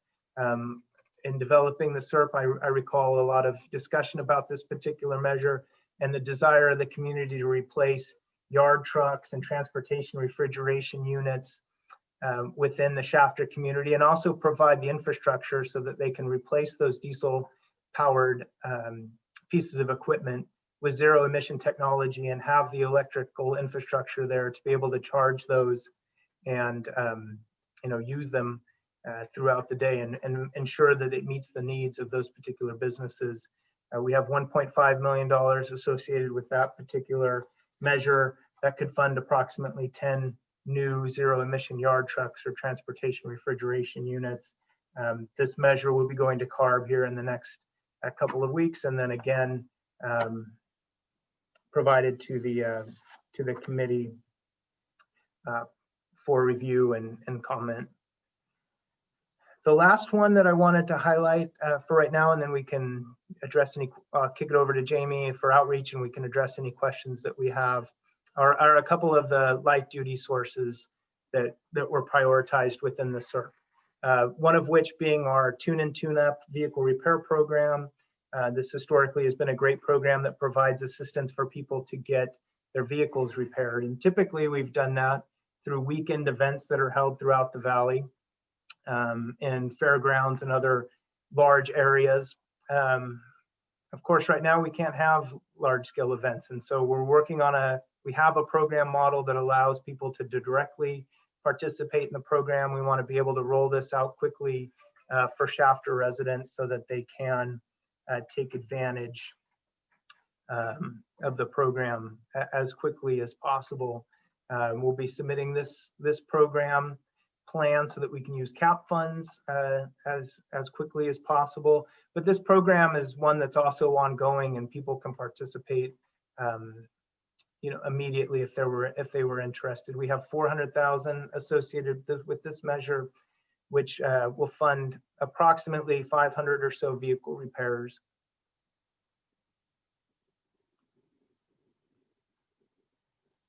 And then the last one to note in this section, and then we'll send it over to Jamie, we are looking at a program plan and working on a program plan for electric vehicle charging infrastructure in the Shafter community. We want to be able to support all the EVs and that we can be deploying here in the Shafter community through this SERP. At this point, we have $850,000 associated for this measure. That could fund a variety of level 2 and level 3 chargers. We estimated about 78 or so in developing the SERP. But this is a measure that will be submitted here in the next couple of weeks to CARB for their review. And we want to be able to get this infrastructure out so that people can know that they have the availability to charge their cars throughout Shafter and not have to worry about range anxiety and a number of factors that might be associated with electric vehicle deployment. That kind of takes care of the updates that I wanted to provide as part of this discussion. I would send it over to Jamie to talk about outreach and how we're going to get the word out to the community about the available funding. Great. Thanks so much, Brian. Just quickly, as you know, starting back in January of this past year, it seems like ages ago, but it was only in January, we sat down with you all and got your ideas on how best to do outreach. And really what we heard from you is that there's a wide variety of different ways that we can do outreach to this community. The first round that we did had to do with one of the SERP strategies that talked about burning trash. And you might recall that we put up this billboard there on Highway 43 in Kimberlina there during the middle of the summer to encourage folks to not burn their trash. We now have some other, they look like billboards, but really one of the things that we heard is that direct mail pieces in Shafter might be appropriate. And we've drafted this direct mail piece. This side is in Spanish. The other side will be in English. And this is really connecting people to that free solar option that, if you recall, a few months ago, we had Grid Alternatives come and talk about their solar program that they have running in Shafter. We want folks to understand that's available and to call them up and take advantage of it. It's really a fantastic program. And if you qualify, you can get free solar. So we want to do outreach, the direct mail piece. That's just one of several things that we're going to be doing with regard to reaching out about the solar. We're looking at maybe some print advertisements, and again, social media. We've already done that one social media campaign that you might recall that we discussed with you all over the summer about connecting people to potential tools they might be able to use to check air quality.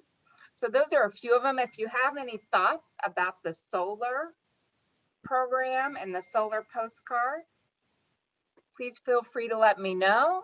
Really, we just want to get people's attention. We figured free is always a great word to use to get people's attention. So that's just a couple of the strategies that we're doing solar with, or that we're doing outreach with. We actually have put together a full outreach plan to address many of the strategies that Brian just mentioned. And it really depends on who the target audience is for those strategies. One that he talked about was the low dust nut harvester. And I want to do a little shout out to our members who are in La Colonia, because we received some calls from them over the past season during the almond harvest, and we got the names of where the big problems are. And once that plan is approved, we'll be reaching out to them directly to see if we can't get them into the grant program so that by next season, they'll be using a low dust nut harvester. So we have a list of those folks to reach out to. We've already been talking about our burn cleaner outreach. Part of burn cleaner is ready to go. That's the ones where you can swap out your wood burning device for a cleaner device. And we're going to begin doing some outreach specifically to Shafter in the December timeframe. It's finally cold enough that we think folks will take advantage of that one arm of it. And then once we get the other portion of it up and running and approved by CARB, we'll add that electric heat pump option as well.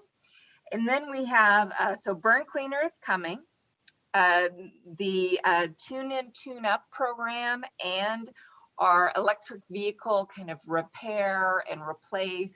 That program we're looking at doing once we get approval from CARB, ramping that up right after the first of the year.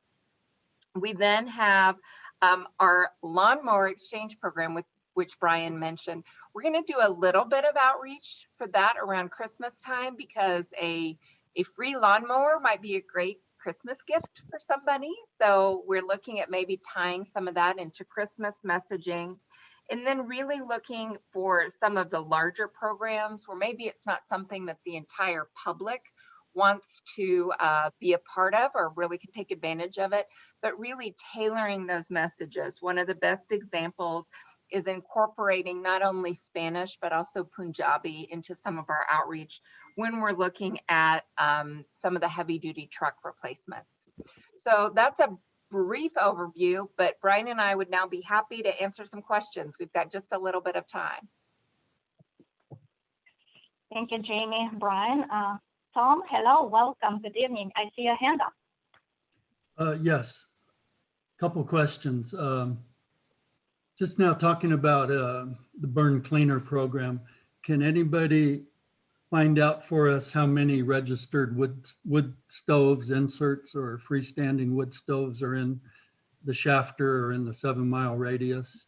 I'd really like to know that number so that when we see smoke coming out of a chimney, we want to know what the odds are that that's a legal or illegal stove that's burning. And then, because I think there's probably very few, but I'd like to know what the number is. And then on the incentive funding for the electric yard trucks, I really hope you're talking to the almond huller just north of Shafter along Highway 43 near, I think just north of Poplar. That's the only place really close to downtown Shafter that would have 3 or 4 yard trucks that should be electrified. And on the open ag burning, I realize you already have a program approved to help pay for chipping and soil incorporation of wood chips. Right now, I'm concerned. Well, first of all, a lot of trees are coming out right now.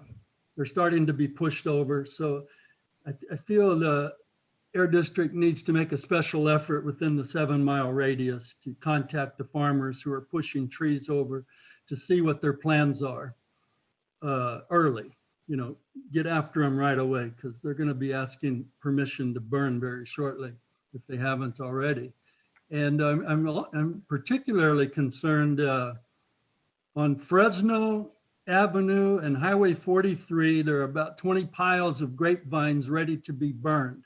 These are surrounded on 3 sides by houses right now, dozens and dozens of homes within the city limits of Shafter, within a mile of a school. I realize school's not really in session, but there are people there.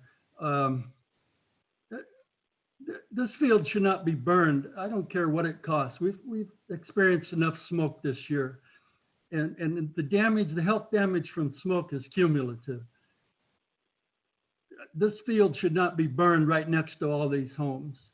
And if there's anything you can do, if there's any flexibility to pay even extra incentive funding to this farmer to do what it takes not to burn those grapevines, because I realize there's some wire in there that has to be removed before they could be chipped. That would really be helpful. It's on Fresno and Highway 43. If you go a bit further north on Jackson and Highway 43, as you get closer to Wasco, there's a pile of grape canes. There's piles and piles of grape canes waiting to be burned. And there's no wire or anything. This would be an illegal burn in my opinion. You need to check that out. Jackson and Highway 43. Anyway, I wanted to mention those things. Thank you. I'll stop there. Great, and I will respond to Tom. And Tom, you are right on track with all 3 of your comments. I will tell you that, first of all, with regard to the devices, I do have a number in front of me for the entire valley portion of Kern County. It's just over 1,500. So that's for the entire valley. Oh, and Ryan, it looks like he's letting me know in Shafter, there are 4. So if you see smoke coming out on a day that's no burning unless registered, give us a call. We'll head out there. And then when it comes to the nut processor, it's interesting, that particular nut processor we were just talking about the other day. And yes, we are reaching out to them. We had a big conversation about making sure that we were reaching out to folks specifically in, well, I'll be honest with you, in Shafter and in the Fresno area about some of these grant programs, especially with the timeliness right now. And then that last one, I've taken notes, but I bet Ryan has too. I wrote down Jackson and Highway 43. Ryan, did you want to comment on that one? I see him shaking his head. Yeah, no, Tom, thanks so much for the input. I definitely made note of it, and we will be looking into both of those. And yeah, we'll look into see what options are available to, and we'll be speaking to those growers, like you mentioned. And it really is a priority of ours right now. For those folks that they may even already have piles, we're calling them saying it, and the reason behind it is that we're not letting them burn. I mean, you know, we may have a couple days of halfway decent air quality right now, but the reality is there is not a lot of burning that's happening, and we want to filter them into some of these grant programs. Thank you, Tom, for your question. With your questions and suggestions and input, you're actually demonstrating what the Air District is looking for with this committee's work. Take a look at the tracker. Go through different measures. We cannot physically cover all the measures in 2-hour meeting once a month, but this tracker is for you to see what's happening, what's been done, what's in the progress. And if you have this type of precise input or suggestions or recommendations, reach out to the Air District and share it with them. Because again, 2 hours is just not enough time to harness all the wisdom that this community has. Okay, I'm gonna do a time check. We have about 10 minutes left, and we do want to get to our draft annual report and public comment section. The tracker and updates on the program that the Air District presented today is just the beginning on the conversation. It's a work in progress. Again, double check the links and progress and updates, and you you see at any given time what is happening. And again, a lot of work is happening behind the scene, and we hope that your comments, those precise ideas of the locations, times of the days, please share this with the area district, not only tonight, but also after the meeting is over. Okay, I'm gonna keep move us along because we do need to talk about our draft annual report, which we know is very, very important to this committee. Each item is very important. Again, based on your suggestions and feedbacks, the area district shared this report 2 meetings ago, which is a little bit within two months ago. And we asked you for the round of comments and suggestions for this report. And today, the area district will share what comments they have received from you guys and how these comments have been incorporated in the report. And again, this report is a tremendous document of all the progress that has been done since the SERP has been passed in February. And I know sometimes it feels like we're not moving fast enough, but 50 pages of the report demonstrate that there's a lot is done and a lot is yet to come. So I'm going to turn it over to Ryan, I believe, or Jamie, to give us a brief update about all the comments that have been incorporated in the final report.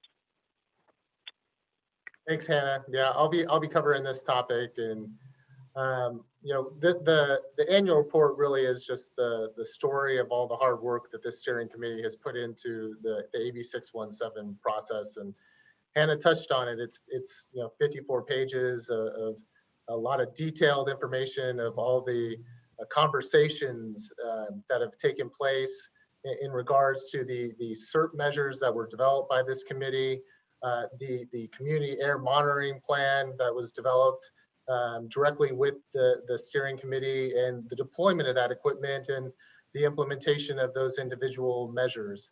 You know, I'm very thankful that, you know, like Hannah said, one of the big things that we heard from this steering committee was wanting to have the opportunity to see things well in advance of when it was due. And so we definitely listened to the steering committee. The other thing was making sure that there was timely translation of the document to the steering committee members.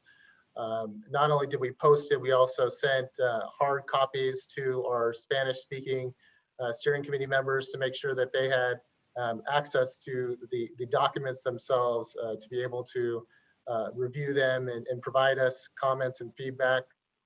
You know, we did receive feedback, and when we did look to incorporate it.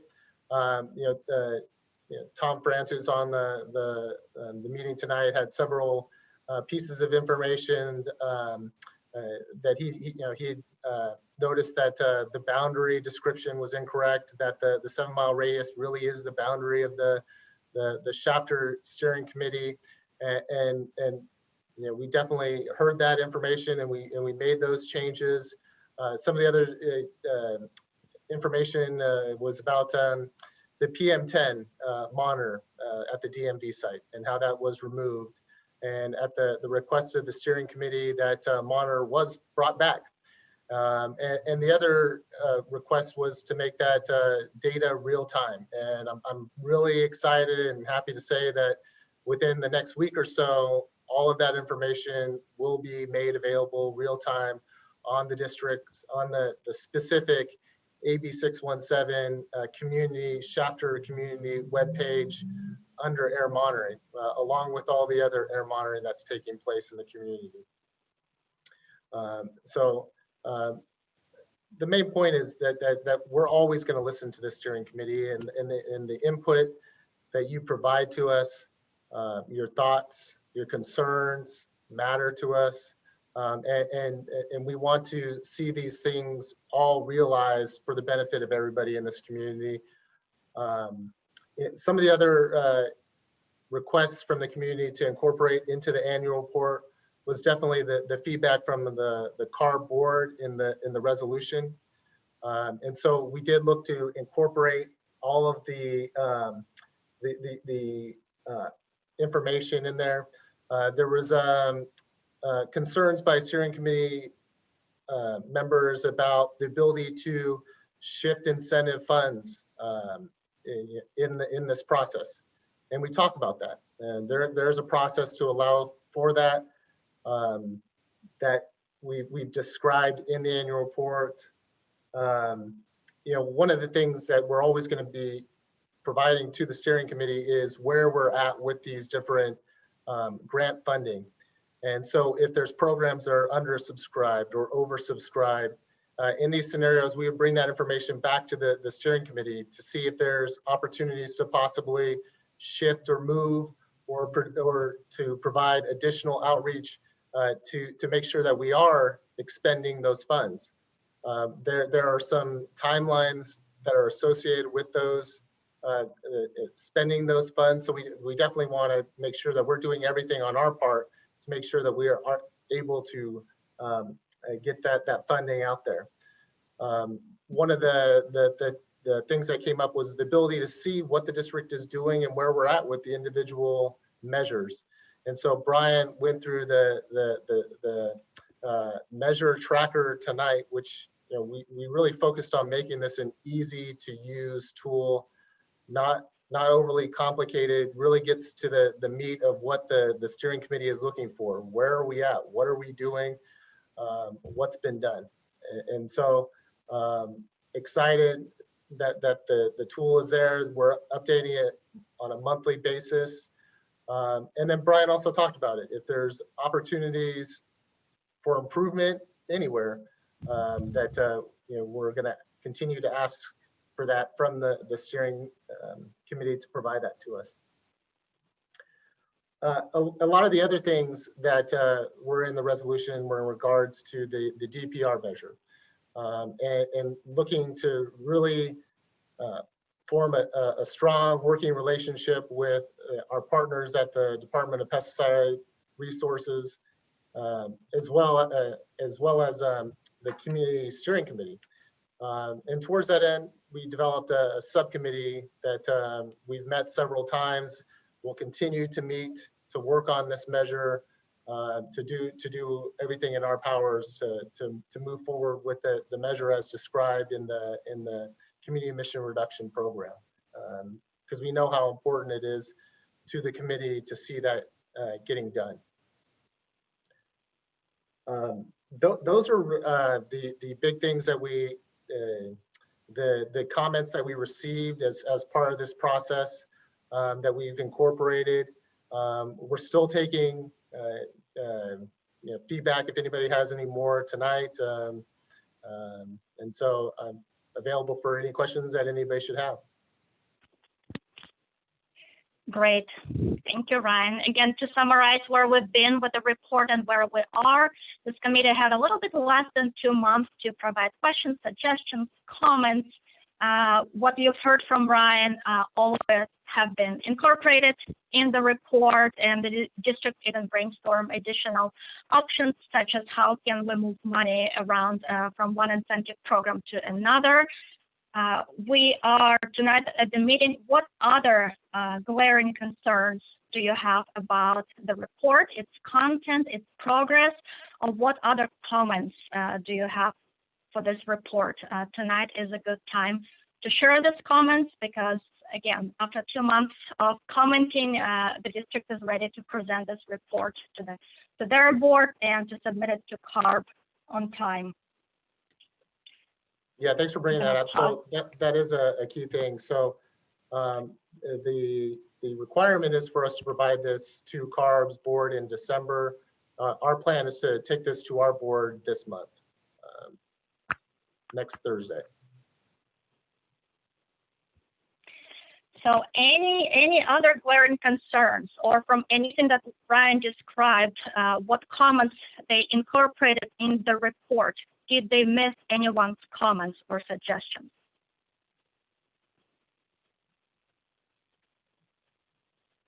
Okay, I see no hands. I see no blue hands. Some thumbs up might be helpful. Yes, I read the report. It looks good. Just letting you know that we don't have any comments on the Spanish line. Okay. Okay, well, can I get from this committee thumbs up that would show the district that, yes, the comments have been incorporated. You guys had an opportunity to read and comment on the report, and there are no glaring concerns. I see a thumb up from Angie. Martha. Angie, would you like to chime in with a couple words? I just think the progress that's been made is really good. I know there's still a lot of things to work on, but good work to everyone that's been keeping up with everything. Okay, all right, thank you. Excellent. Okay, so it's 8:58. We went through all our agenda items, extremely busy agenda. A lot of measures are wheels in motion. So thank you for your patience and participation. I do see Scott Wall wants something to say. Scott, you have a comment, and then we'll move on to the public comment. Oh, I'm sorry. Actually, I saw in the chat that Martha Murrieta put in the chat that she wanted to make a comment without raising the hand. So I just want to make sure that got seen. That's all. Thank you.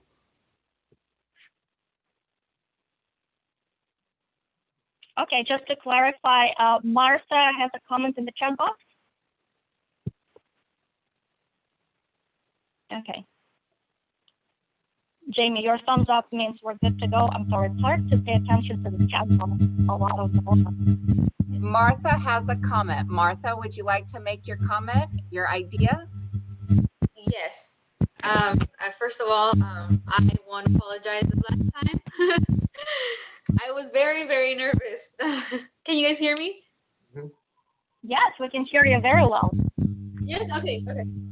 Okay. Well, I'm almost finished with it, but I'm making a letter to the residents in Shafter, asking for their ideas of them, to better the air quality. I'm willing to walk and go to door and door to give them that letter. I hope it's a good idea. They might have, I don't know, we don't know, or something good. I don't know. I just wanted you guys to know. Martha, I love that idea. I would love for you to help get the message out. What might be fun is if we could package your letter, if we can give you all the materials, we can even take your letter and put it with some of our materials so that you could be talking to them and giving them information on the solar program and giving them information on the wood stove changeout program. So it could be like one package where they have all of this information about all these things they can take advantage of. Yes. Yeah, that sounds good. Thank you. Okay.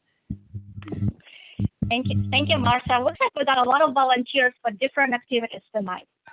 Okay, let's go into the wrap up. We're a little bit over time, apologies.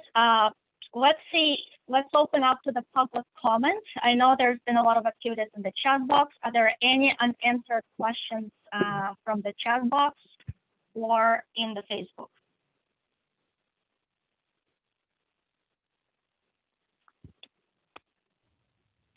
We do not have outstanding questions on Facebook.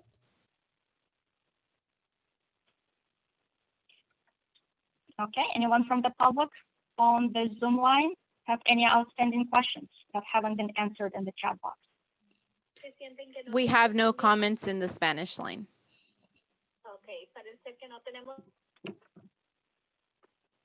Okay, great. Okay, so our next meeting is going to be on December 14th on Monday via Zoom and Facebook and Zoom for public participation. I would like to thank you, our community co-host, Angie, for being brave and volunteering for tonight's meeting and helping us to develop the agenda. As always, for this committee, your agenda suggestions are very much welcome because you're helping this committee to prioritize what needs to be discussed at the next meeting. So if you have any suggestions on the agenda item, please follow up with the district, drop it in the chat box, or look out for email with agenda setting polls information. Anyone else has anything to say for the greater good of the group before we adjourn? Yeah, Hannah, real quick, I just wanted to once again thank our special guests so much. Vice Chair Berg and Dr. Sheriffs for taking the time to observe and to participate in tonight's meeting. And at the same time, wanted to offer them one more chance to address the committee. Well, I do want to say thank you so much for having us. It has really been inspirational, just listening and seeing all the things you're tackling. But please know that we know that things need to go faster. These are serious issues. We take them to heart. But we just so appreciate your direct involvement. I even wrote down a few questions I'm going to circle back with just to assure that as you're making recommendations and suggestions and the funding that we do get out into the community directly benefits your community with reductions. And so again, thank you for letting us be part, for teaching us, and we look forward to being invited back again. So have wonderful holidays. Stay safe, everyone, stay safe, and we'll look forward to the next time we get to be together. Thank you. Yeah, I would just echo those comments from Vice Chair Berg. Absolutely spot on. Pretty exciting, robust process. Really great to see everybody out, everybody contributing. I think the priority concerns of the community are very clear, and you've thought about some great ways of addressing wanting to protect the most vulnerable in the community, particularly children, particularly those who are particularly close to ag operations. And I think this has been great the way it's highlighted opportunities for more partnerships to address some of these issues. You've talked about some of them. It's great having the presence of Department of Pesticide Regulation here. But boy, the city, particularly thinking about greening, is going to be such an important partner.